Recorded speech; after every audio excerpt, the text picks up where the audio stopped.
Swissair 111 is en route from New York to Geneva. The passengers are settling back to enjoy the flight. Business class and economy class, they would have absolutely no idea that anything was amiss. As cabin power is cut, some passengers are mildly concerned. There's no need to worry. We'll be landing very shortly. But in the cockpit, it's a different story. I could hear a master warning tone, and I had no idea of what that meant. The pilot's attempts to control the jumbo are failing. Few on board realize they only have minutes to live.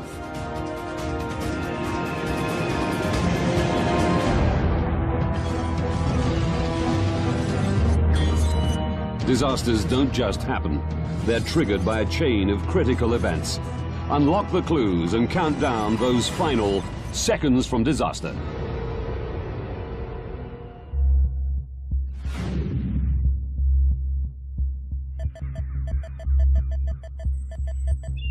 Goldens Bridge, New York. 4:46 p.m. Father of three, Ray Romano, is leaving on a business trip to Europe. Lynn, are you almost done, honey? Just finishing up. Is it time already? It's time. I just made partner in his accounting firm that he worked for his entire life. He was just an all-around good man. I'll see you next week. Please call. Of course.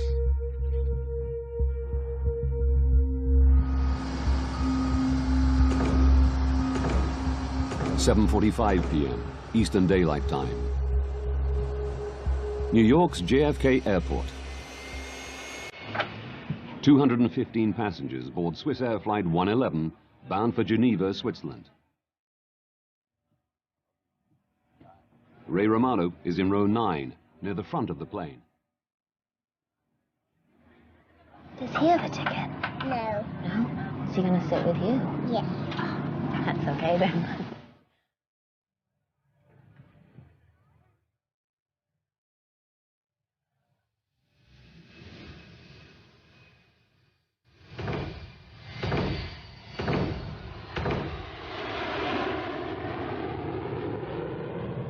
Captain Urs Zimmermann and First Officer Stefan Löw will fly through the night on the 8-hour journey.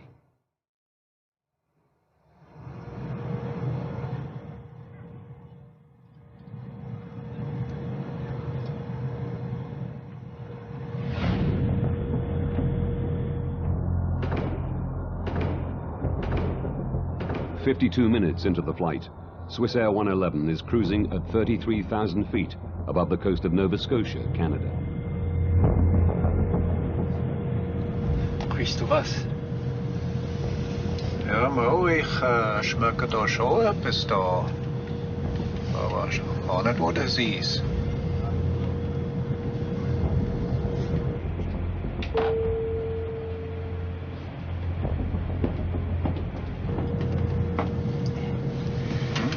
In Ordnung? Schmeckt dir etwas in der Kabine, dahinter? Ich kann hier drinnen riecht es etwas komisch. Aber draußen in der Kabine gar nicht, nein. Nicht, gar nicht? Nein, gar nicht. Just air conditioning, huh? Ja.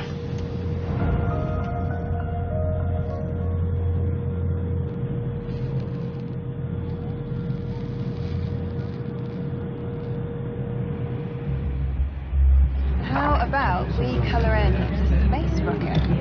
I got a big for pink and purple. Thank you.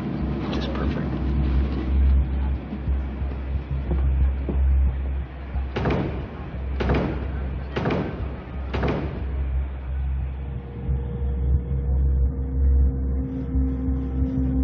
Irgendwelche Pläne für zu Hause?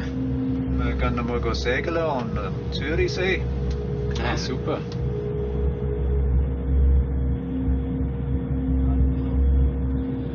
Ist es eben nicht so gut da. Huh? Schau mal da. Das ist gar nicht so gut. Captain Zimmermann decides to land and get the plane checked. Swissair 111 Heavy is declaring pan, pan, pan. We have smoke in the cockpit. Request immediate return to a convenient place, please. I guess Boston. Swissair 111 Heavy, go ahead. Air traffic control tells him Halifax Airport is much closer than Boston, just 122 kilometers away. Would you prefer to go into Halifax? Affirmative for Swissair 111 Heavy. We prefer Halifax from our position.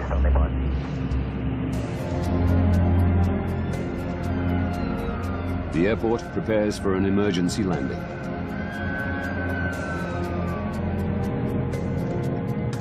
The smoke has gone, but the pilots still want the plane checked. They use oxygen masks as a precaution and begin to descend. The captain has turned on the fasten seatbelt sign. We have a problem with the air conditioning, which needs to be rectified before we continue the flight. We'll be detouring into Halifax Airport in Canada.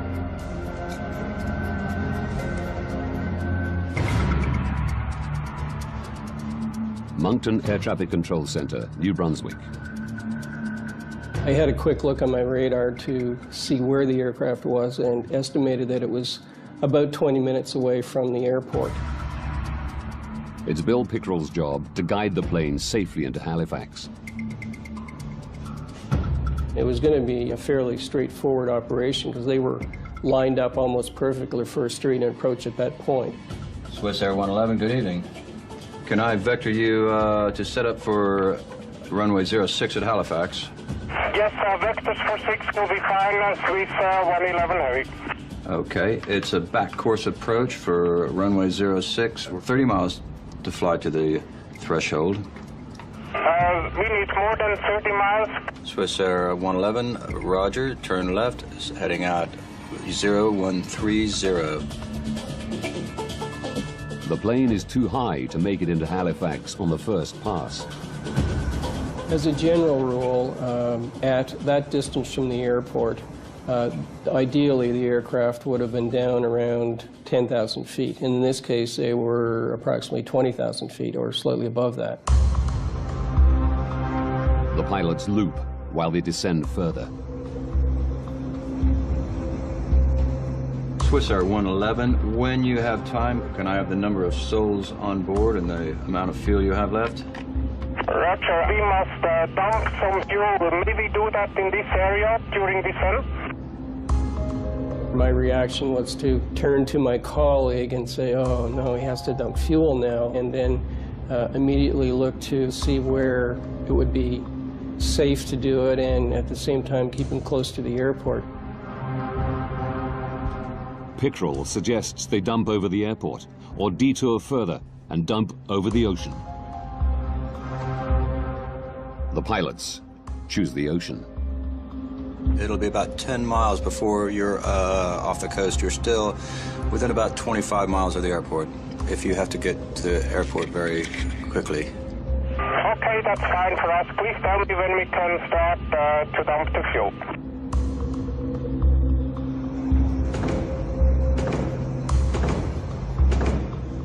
The captain starts Swissair's procedure for dealing with smoke of unknown origin.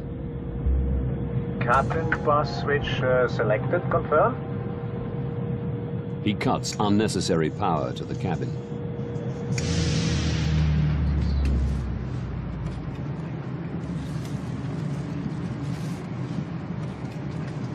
Excuse me.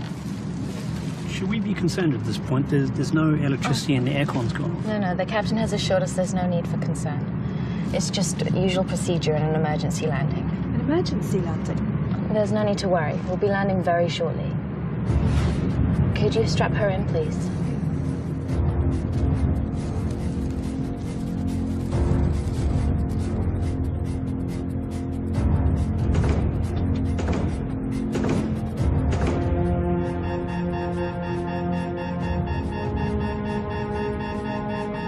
Wir haben den Autopiloten verloren. Der Autopilot ist weg. Für Gott, Stefan, wir haben ein Feuer. Rufe einen Notfall aus. And we are declaring emergency now, Swissair 111. Copy that. Oh my God. The aircraft is at least 6 minutes from the airport. In the background, I could hear a master warning tone to the pilots, and I had no idea of what that meant.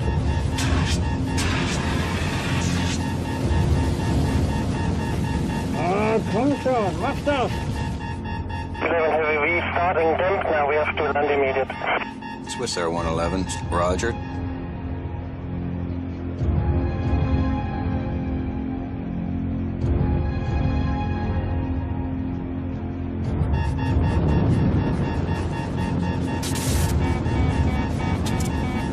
Wir haben die Hauptflugkontrollanzeige verloren.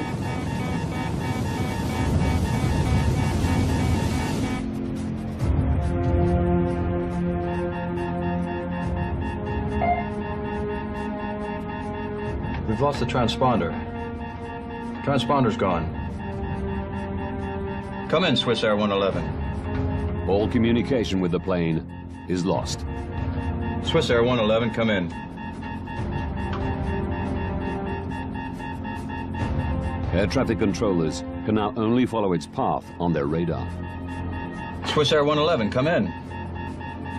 We noticed that the aircraft had turned away from the airport and was proceeding westbound down the coast. And that was when we realized that something had gone horribly wrong.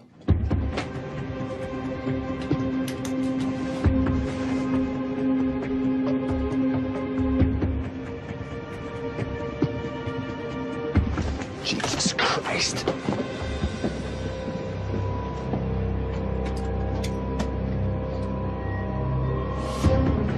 Please, we have seats at the back. Go straight down.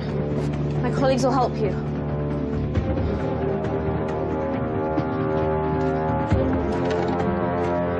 Smoking first class.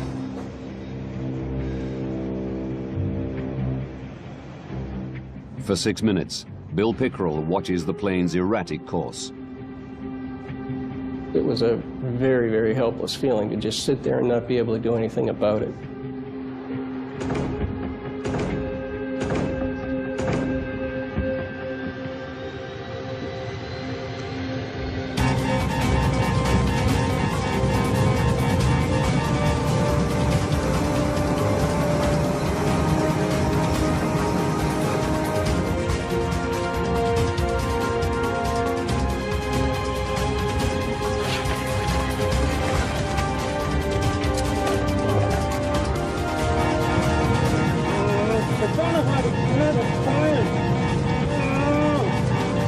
Suddenly they turned to the south, out toward the open ocean.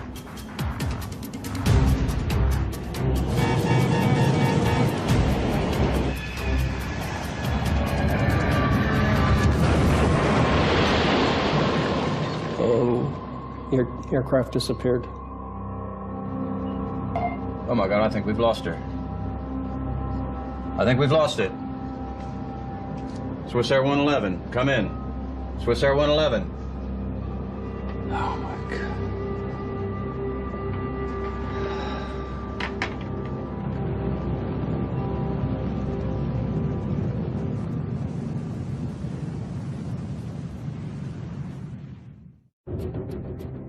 The last radar position of Swissair Flight 111 is 9 kilometers from the Canadian shore. As word spreads, local fishermen head to sea, intent on rescuing survivors.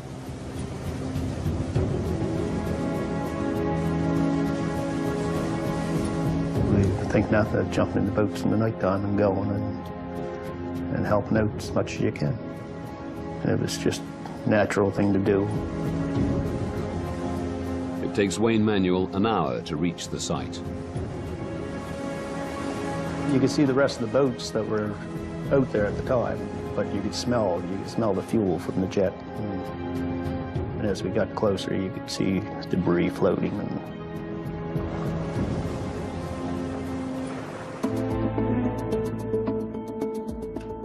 865 kilometers away, in Goldens Bridge, New York, Lynn Romano is catching some news.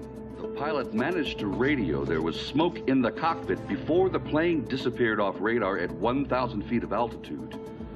I saw that there was a plane crash, which always sent chills through me. And I made the sign of the cross because I wanted to, you know, pray for these people, whether they were alive or dead. No one knew then.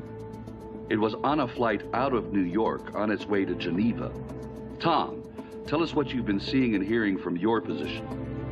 The more I watched the news, the more I realized that this was his flight.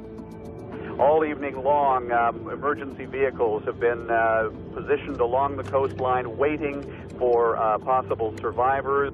I called the 800 numbers and I said, look, you know, it's Swissair Flight 111. He's in seat 9F. I have all of the information here. Somebody's got to tell me that he was on this aircraft. Was it Swissair 111? I knew that it was the same aircraft.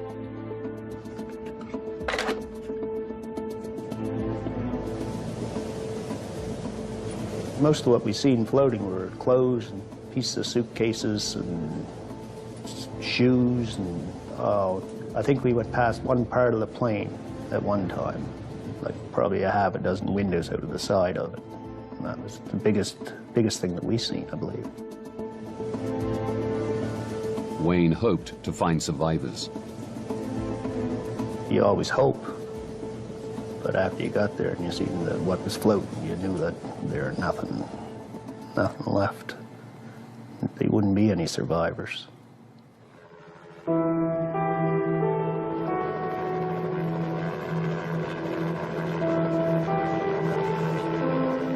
The devastating news is confirmed at daybreak. All 229 people on board Swissair Flight 111 have perished. They basically told me, you know, there were no survivors, and I really don't remember much after that. It felt like my whole soul was being sucked out of my body.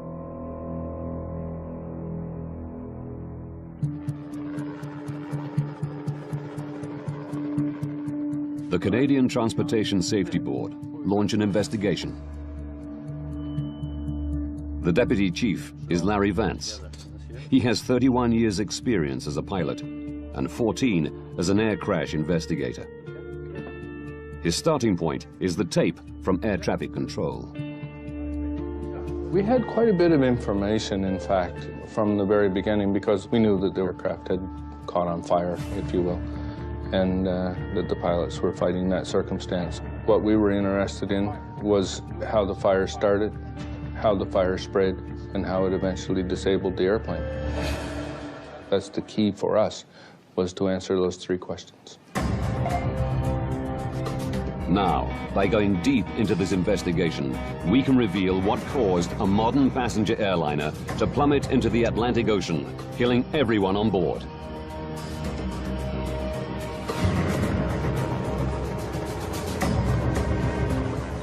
Before investigators can establish what caused the fire on Swissair 111, they must recover the wreckage.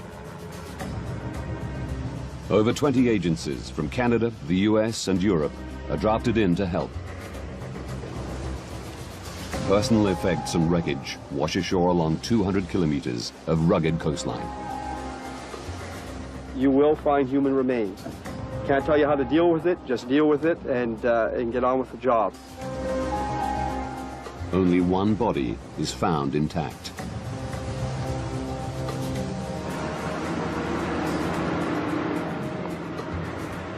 Divers and remotely operated vehicles scour the wreckage 54 meters under the sea.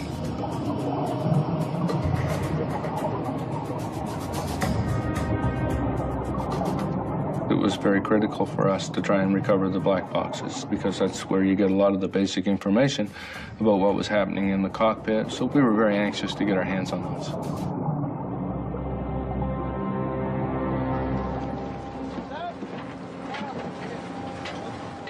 Within 9 days of the crash, both black boxes are found intact.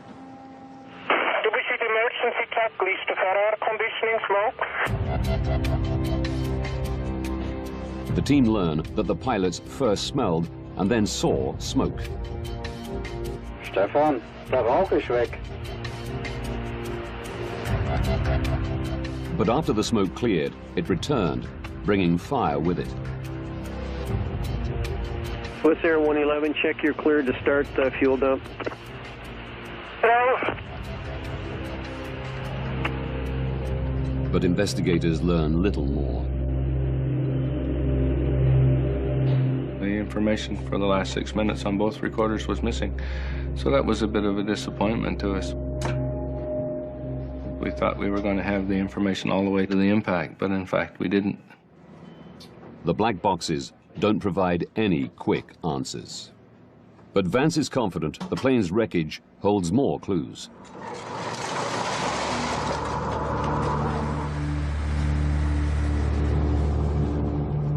It takes months to retrieve the wreckage and personal effects.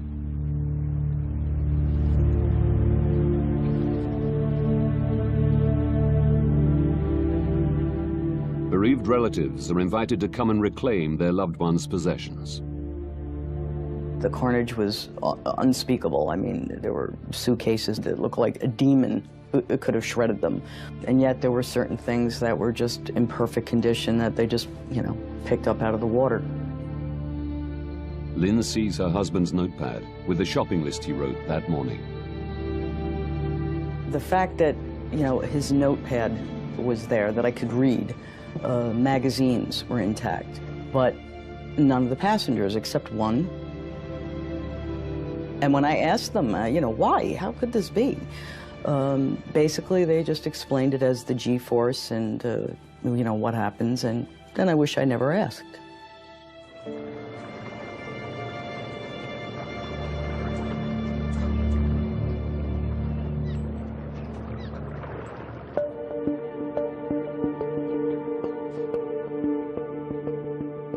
Eventually, 98% of the plane is recovered. But it's in over 2 million pieces. The difficult task of finding clues is made easier as the plane crashed not on land, but in water. It presented us with a very unique opportunity because not very many times are you going to have an event where you have a full-fledged fire in progress, extinguished all at the same time, all instantly, so it preserves that fire in that moment of time. Investigators' priority is to establish where the fire began and what initiated it. Don Enns is the Transportation Safety Board's senior technical investigator. He heads the investigation's fire group. The first bits that came up that were identified as fire damage were from the either the cockpit or the first-class galley or the first-class compartment. So we're looking at that area. Seeing that all the fire-damaged wreckage is from the front of the plane, the team decides the best way to understand what happened is to reconstruct it. Like a 5,000-piece puzzle, the wreckage is painstakingly attached to a full-size wire jig. As you put more of the stuff together, the picture became more and more clear. I can remember looking at the roof of Galley 1 in particular and seeing all the heat damage from the outside in, which is actually putting the heat source above the galley. The reconstruction shows that the fire was raging not in the galley, but out of sight, above it. In the attic space, which runs the full length of the plane. It houses electronic equipment, wiring, air conditioning components, and insulation. There were no smoke detectors in the attic, and no requirement to have them. Passengers would have absolutely no idea what was going on until the fire actually came through the ceiling, and even that would only have happened in the first-class galley, maybe into the first-class section. At the back of the airplane, business class and economy class, they would have absolutely no idea that anything was amiss. A bulkhead wall divides the attic into 2 compartments, with a small tunnel for wiring to pass through. by understanding who could smell the smoke when from the black box recordings. Draußen in der Kabine gar nicht, nein. And by looking at the fire damage on the reconstruction, the team established that the fire started in front of the bulkhead, above the cockpit ceiling, where the pilots noticed the smell almost immediately. If it had started behind that bulkhead wall, it would have done a lot more damage, more rearward into the fuselage, and the people in the back of the airplane would have smelt smoke and odor before the people in the cockpit did. Now they know where the fire started. They need to work out how it started. One of the things that we looked for, of course, was whether or not there was any criminal activity involved. Close inspection of some of the wreckage suggests there was. Very early on in the investigation, we started finding in what looked like buckshot from a shotgun shell. The little ball bearing things, they were everywhere. In the seats and the seat backs and so on, we're thinking, well, somebody's in the airplane shooting it up, you know, like what's going on here? They question whether the fire was part of a terrorist plot, where someone boarded the plane with a shotgun. Until they learn what was in the plane's cargo hold. It turns out that they were the little tips for ballpoint pens. Those little tiny roller things that they put in the end of a ballpoint pen. There were tens of thousands of those things.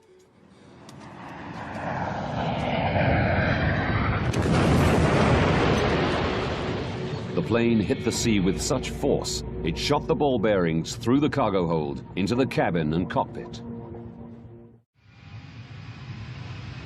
With criminality ruled out, Vance and his team must consider other possible causes of Swissair 111's fire. We know where the fire started. We knew it was up above the ceiling in the cockpit area. And then you start looking for potential ignition sources up there. And right away, the obvious one that comes to mind is wiring. The plane housed 250 kilometers of wiring. 3,000 pieces have been collected from the crash site. Air crash investigator Jim Foote knows his team's task is enormous. First, they must try to identify where each wire came from. The B wires were from basically in the cockpit back to the first door. So those wires we were definitely interested in. Any wire that began with the letter B, we wanted. Now we're going to be examining every inch of this wiring. Jim's team search for damaged or missing insulation to see if they can find the wire that ignited the fire. Any wire, if you get the wire rubbing against a metal piece, then you can wear through that insulation. And if that wire is powered, then you could have an arcing event as it touches that structure. An arcing event is an electrical discharge which leaps from an exposed live wire. Like a tiny bolt of lightning, it creates a split-second flash of light and intense heat. This arc melts the wire's copper threads, leaving a telltale copper ball. It's these copper balls the team search for. They find 20 wire segments that had arced. Most of them ran through the ceiling of the cockpit. Any of them could have sparked the fire. 8 of the wire segments powered the state-of-the-art personal in-flight entertainment system, which was fitted to the first and business class cabins in the year before the disaster.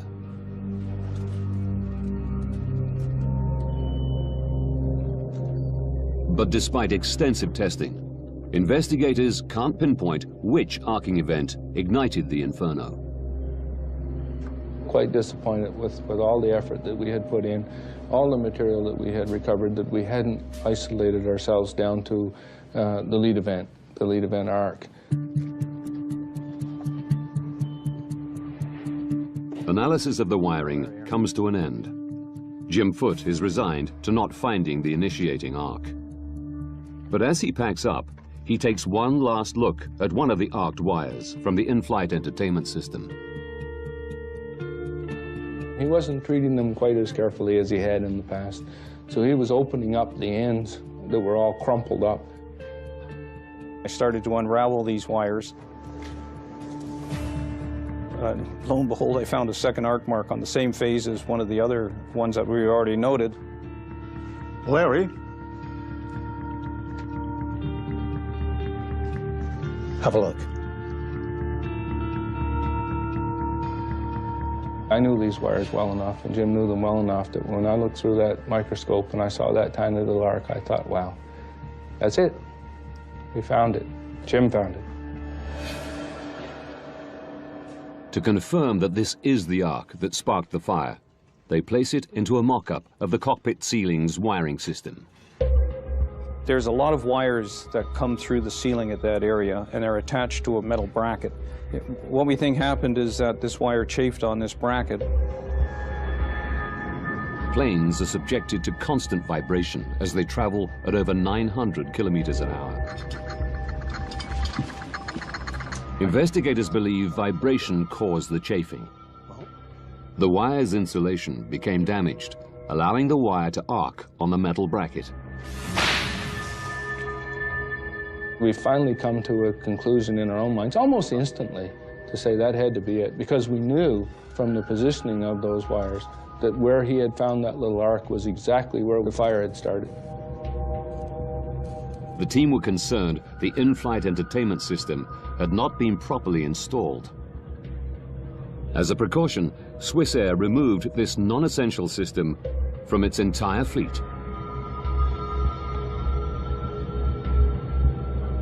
We can begin to speed up this process. Investigators had found the source of the fire on Swissair 111, but there were more questions they wanted to answer. They knew the pilots couldn't prevent the fire. They needed to know whether they could have prevented the crash. As investigators, you have to say what circumstances were these pilots in that caused them to do what they did that led to the eventual loss of the aircraft. Vance and his team scrutinized the decisions they made in the minutes before impact. The black box recordings tell them that the cockpit filled with smoke and fire just moments after the pilots turned off excess power to the passenger cabins. One of the things that they ended up turning off is they turned off the recirculating fans, which are in the back, and that changed the whole airflow for the fire. These fans had drawn the blaze through the bulkhead, away from the cockpit area. Once switched off, the blaze changed direction. It just went like that. It changed just right off the bat. The fire raged above the cockpit, burning through the ceiling and disabling critical aircraft systems. They took out almost all of the pilot's instruments that they used to control the airplane, to fly the airplane, to keep it upright, to know which way's up and which way's down. And these instruments all started to fail, all in and around the same time. The stricken plane was no longer flyable. But the pilots are not blamed for turning off the power to the passenger cabins. They were following Swissair's procedure for managing smoke of unknown origin. Ultimately, there was one critical decision the pilots made in the minutes before the crash, which attracted widespread criticism. There are still questions about whether the pilots took too long to try an emergency landing. Investigators say they turned towards Halifax, but then looped again over the sea to dump fuel. The pilot's choice to dump fuel added minutes to the flight. It was a procedure they could have ignored. Investigators want to know whether this detour cost the lives of the 229 souls on board. So what was our initial altitude? It was 33,000 feet. They calculate that for a direct approach to Halifax, the pilots should have started their descent at the moment they declared pan, pan, pan. But at this time, they didn't know that Halifax Airport was an option. Furthermore, a fully functioning plane would have needed 13 minutes to make the descent. Theirs was only flyable for 10. By the time they decided they were going to dump fuel, they weren't going to make it to Halifax anyway. They were going to crash somewhere. Their decision on whether or not to dump fuel did not make one iota's worth of difference as to whether or not they were going to live or die. Captain Urs Zimmermann and First Officer Stefan Löw are cleared of any responsibility for the crash of Swissair 111.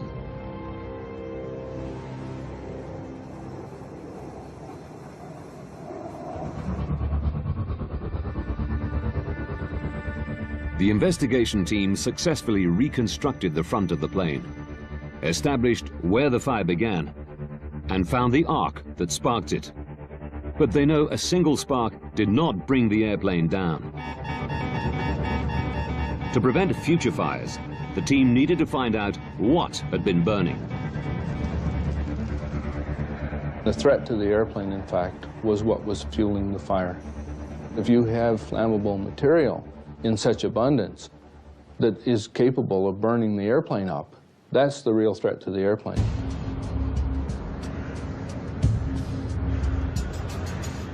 All the materials in American planes have to pass the U.S. Federal Aviation Authority's flammability test before they can be used. But something in Swissair 111's attic was clearly very flammable. I can think of nothing in the areas that exist that would promote burning. Their attention is drawn to the shiny metallized material that covered the fiberglass insulation, MPET, more commonly known as metallized mylar. We recovered some of that insulation blanket cover material, the metallized mylar, floating on the ocean. There were little pieces of it, and what do you suppose, but it showed burn marks. It showed that it had been on fire. Metallized mylar was installed in 699 US registered planes. If it had fueled the fire, all of them were also at risk. This is the first thing I've seen. We had enough of it that we were recovering that wasn't burned, that we took a wee bit of it and set it on the hangar floor and touched a match to it.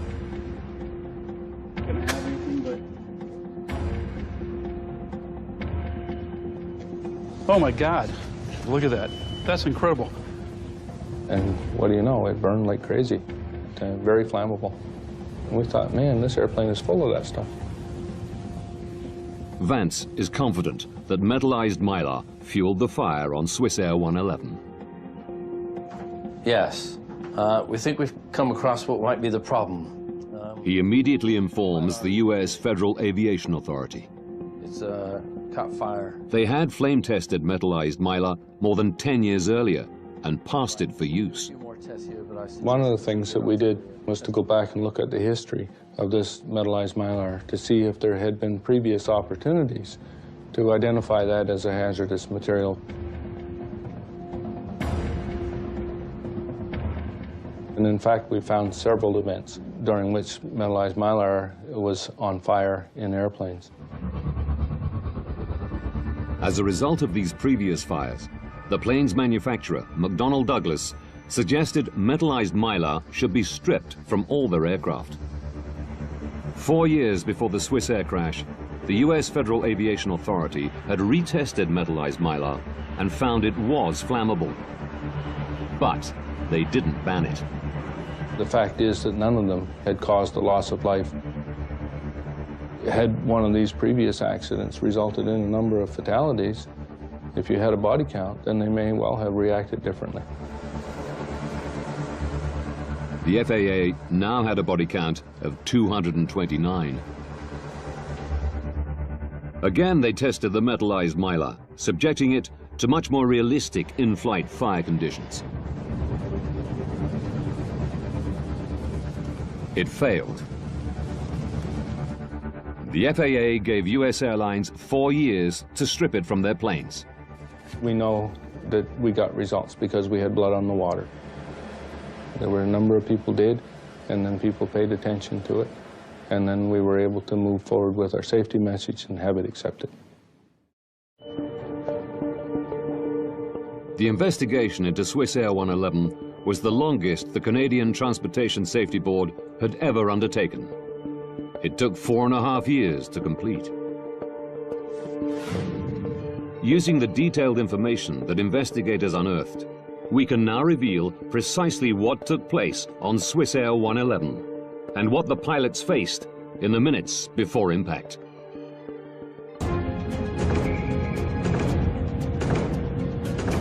"21 minutes to disaster. A wire in the attic arcs, igniting metallized mylar. The pilots smell something strange, but think it's an air conditioning problem. 18 minutes to disaster. Seeing smoke, they decide to land and head towards Halifax. 16 minutes to disaster. Air conditioning fans suck the attic fire towards the back of the plane. This clears smoke from the cockpit. 11 minutes to disaster. While looping to lose height, the pilots choose to detour further and dump fuel over the ocean. They don't know what's happening in the attic.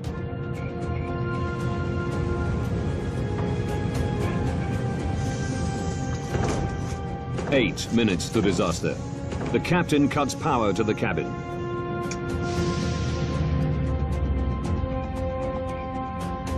This shuts down the air conditioning fans, allowing the inferno to rage directly above the cockpit. 7 minutes to disaster. The blaze destroys the autopilot system, forcing the pilots to fly manually. Only now do they realize the enormity of the problem. Investigators suspect Captain Zimmerman fights the fire, leaving First Officer Lerv to fly the stricken plane. 6 minutes to disaster. The fire disables the flight displays, communications with air traffic control, and the black boxes. In the searing heat, First Officer Lerv struggles to keep control. But the plane is no longer flyable.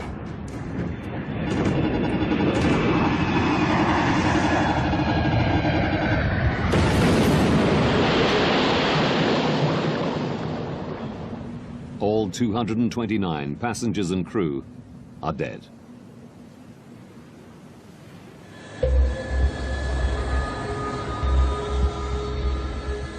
To ensure against further loss of life, Canada's Transportation Safety Board made recommendations. Many have been adopted globally by the aviation industry. They suggested that procedures for dealing with smoke of unknown origin be radically rethought. Our recommendation was that if you have smoke or odor in an airplane, that you have to assume that it is a fire that's out of control until you prove otherwise. And that, I think, has sunk its way into the aviation community a lot better than it did before Swissair 111. Investigators' biggest success was the banning of flammable metallized mylar. We know as a result of the Swissair 111 investigation that materials that might otherwise have been put in airplanes are no longer being put in airplanes, so a lot of good work has been done and a lot of good safety action has been taken.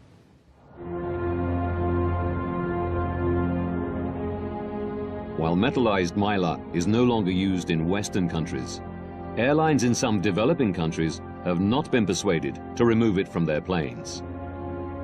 Lives are still at risk. The next steps to make air travel safer may only be taken after another tragic incident. There has to be another event which refocuses people's attention, and that you have to say, we told you so, and you didn't fix it, now you better fix it because it's going to happen again. You cannot make people make change unless they feel a liability.